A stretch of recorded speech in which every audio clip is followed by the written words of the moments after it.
2023년 1월 16일자 새벽 기도입니다. 찬송가 375장 찬송을 드립니다. 나는 갈 길 모르니 주여 인도하소서. 어디 가야 좋을지 나를 인도하소서.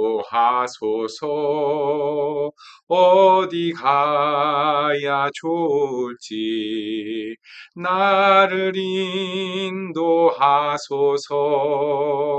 아무것도 모르니 나를 가르치소서. 어찌해야 좋을지 나를 가르치소서. 어찌해야 좋을지 나를 가르치소서. 아이같이 어리니 나를 도와주소서. 힘도 없고 약하니 나를 도와주소서. 힘도 없고 약하니 나를 도와주소서. 마음심이 슬프니 나를 인도하소서. 의지 없이 다니니 나를 위로하소서. 의지 없이 다니니 나를 위로하소서.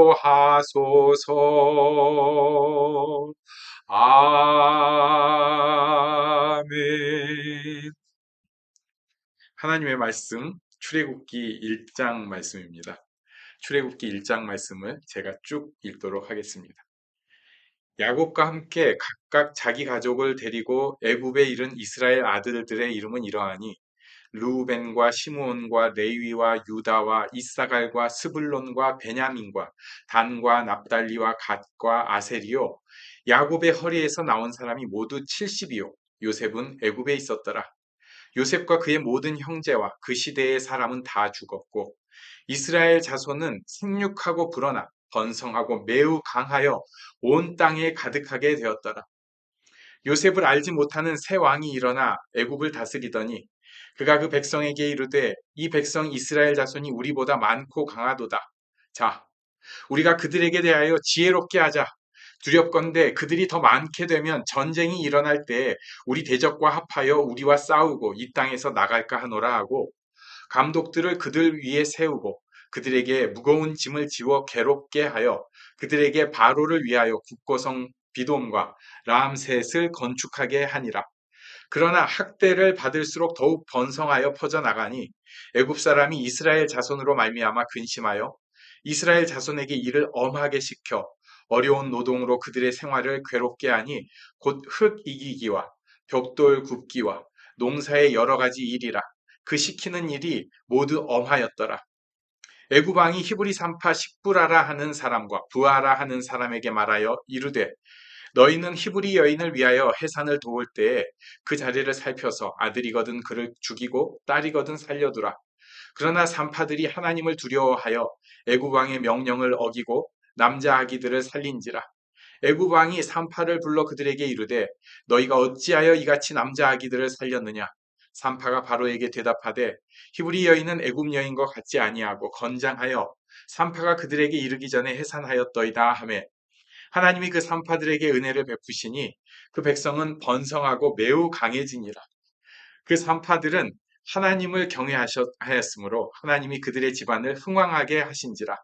그러므로 바로가 그의 모든 백성에게 명령하여 이르되 아들이 태어나거든 너희는 그를 나일강에 던지고 딸이거든 살려두라 하였더라. 아멘. 네, 출애굽기 1장 말씀입니다. 출애굽기 1장 처음에 보면은 야곱의 자손들 소개가 나와요. 7절에 보면 생육하고 불어나 번성하고 매우 강하여 온 땅에 가득하게 되었다. 이거 축복입니다. 근데 우리가 축복으로 생각하는 것이 꼭 좋지만은 않은 때도 있어요. 지금 이스라엘 백성이 그런 상황이 됐는데 그게 뭐냐면은 애굽 왕 입장에서 볼 때 이게 자기들보다도 더 강성해지는 것입니다. 혹시 외적의 침입해 왔을 때, 그 사람들이, 이 적군들이 얘네들이랑 내통해가지고, 뒤집어 엎을 수도 있잖아요. 그리고 또, 이스라엘 백성들의 노동력이 굉장히 강하기 때문에 이 사람들이 떠나버리게 되면 자기네의 이 근간이 힘들어지는 거예요. 그래서, 얘네들을 좀 약화시켜야겠다. 좀 더 굴종시켜야겠다. 이런 작전을 세우게 됩니다. 그래서 그 방법이 일을 굉장히 오히려 세게 시킨 거예요. 뭐 요즘은 여러 가지 고고학이 발달해가지고 예전에 이집트 때 뭐 피라미드를 지을 때 요래요래 했다, 월급이 좋고 그때 뭐 맥주도 줬다더라, 그러면서 상당히 좋은 뭐라고 하죠? 노동 여건을 가지고 있었다, 이렇게 표현하는 것도 봤는데 그랬을 것도 같아요. 그럴듯하더라고요. 그런데 그게 이제 정상이었다면, 그게 노멀이었다면, 이스라엘 백성들은 굉장히 강하게 압박을 하기 시작을 한 것입니다. 되게 힘든 거예요. 이스라엘 백성들 또 입장에서 보면은 자기들이 이제 수도 많아지고 거의 노예살이지만 좀 3등 시민이긴 하지만 살만 했는데 이제는 살기가 더 어려워진 거예요. 그런데 여기서 또 생각해 볼 게 있습니다. 살기가 어려워지니까 죽을 것 같아. 어떤 사람은 못 살겠다. 이게 뭔 일이냐 하는 사람도 있지만 사실은 그들의 지금 삶이 3등 시민의 삶이에요. 여기가 그들의 만족이 돼서는 안 되는 거예요. 근데 거기서 어려서부터 살고 그 부모부터 살고 하다 보니까 이게 자기들의 아이덴티티가 돼버렸습니다. 이스라엘 백성은 하나님의 백성으로 하나님의 축복을 이 땅에 흘려보내야 될 선택된 민족이요, 선택된 어, 백성인데 그런 거 다 잊어버리고 아이고 이 정도면 살만하다. 우리 맥주도 주는 좋은 노동 여건에 있다. 이러고 있었는데 거기서 어려워지기 시작한 것입니다. 실은 이 어려움의 시작이 이스라엘 백성이 이스라엘 백성다워지는 출발점이기도 합니다. 이 어려움이 생겼는데 쉽지가 않아요. 그 애국 왕의 입장에서 또 만만치 않습니다. 얘네는 그렇게 해도 별로 굴하지 않고 오히려 더 강해지는 것 같아요. 그래가지고 산파들을 섭외를 해서 야 남자애들은 죽여, 이렇게 했는데 이 산파들이 하나님을 두려워해서 우리는 그런 일을 못한다. 근데 이걸 대놓고 왕 앞에서 하면 바로 죽잖아요, 자기가.